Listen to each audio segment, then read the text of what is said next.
नमस्कार, आप देख रहे हैं चंबल टीवी। आपके साथ मैं हूं हिना मेहता। मध्य प्रदेश की मोहन कैबिनेट ने राज्य के विकास और प्रशासनिक कार्यों को गति देने के लिए बड़ा फैसला लेते हुए करीब 53,000 करोड़ रुपए की योजनाओं को वर्ष 2031 तक जारी रखने को मंजूरी दे दी है। कैबिनेट बैठक में कुल 21 प्रस्तावों पर सहमति बनी, जिनमें बुनियादी ढांचे, सिंचाई, शिक्षा, स्वास्थ्य और प्रशासन से जुड़े महत्वपूर्ण निर्णय शामिल हैं।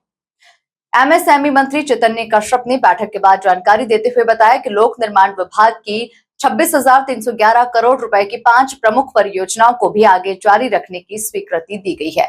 इन परियोजनाओं में सड़क मरम्मत, निर्माण, सरकारी भवनों का रखरखाव और अन्य आधारभूत सुविधाएं शामिल हैं। सिंचाई और कृषि को बढ़ावा। कैबिनेट ने शाजापुर जिले की लखुंदर उच्च दाब सूक्ष्म सिंचाई परियोजना को मंजूरी दी है। इस योजना से उज्जैन और शाजापुर जिलों में करीब 9,000 हेक्टेयर भूमि की सिंचाई संभव होगी, जिससे किसानों को सीधा लाभ मिलेगा। शिक्षा और स्वास्थ्य क्षेत्र में फैसले। गांधी चिकित्सा महाविद्यालय भोपाल में 134 पीजी सीट बढ़ाने की योजना के तहत 80 करोड़ रुपए के निर्माण कार्यों को कार्योत्तर स्वीकृति दी गई है।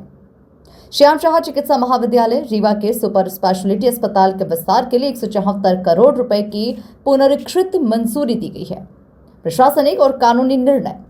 कैबिनेट ने मध्य प्रदेश आतंकवादी और उच्छेदक गतिविधियां और संगठित अपराध नियंत्रण विधेयक 2010 को वापस लेने के प्रस्ताव को मंजूरी दी। इसके अलावा कोर्ट के आदेशों के आधार पर कर्मचारियों और अधिकारियों को पेंशन और वेतनमान देने के प्रस्तावों को भी स्वीकृति दी गई है। सामाजिक और अन्य महत्वपूर्ण फैसले। ओबीसी छात्रों के लिए दिल्ली स्थित उच्च शिक्षण संस्थानों में छात्रावास योजना जारी। अब 10,000 रुपए प्रति माह सहायता मिलेगी।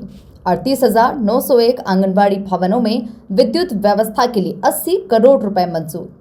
खरीफ 2020 की बची 7.73 लाख मीट्रिक टन धान के ई ऑक्शन निराकरण को मंजूरी। भारतीय वन सेवा के अंतर्गत प्रधान मुख्य वन संरक्षक स्तर के एक पद के सृजन को हरी झंडी। पीडब्ल्यूडी से जुड़े अहम निर्णय। लोक निर्माण विभाग के अंतर्गत सड़क निर्माण, मरम्मत, भू अर्जन मुआवजा, जिला मार्गों के नवीनीकरण, सरकारी आवासों की देखरेख और केंद्रीय सड़क निधि से जुड़े कार्यों को 16वें वित्त आयोग की अवधि तक जारी रखने का निर्णय लिया गया है। कैबिनेट के ये फैसले राज्य में इंफ्रास्ट्रक्चर, कृषि, शिक्षा और सामाजिक योजनाओं को मजबूत करने की दिशा में महत्वपूर्ण माने जा रहे हैं, जिनका असर आने वाले वर्षों में व्यापक रूप से दिखाई देगा।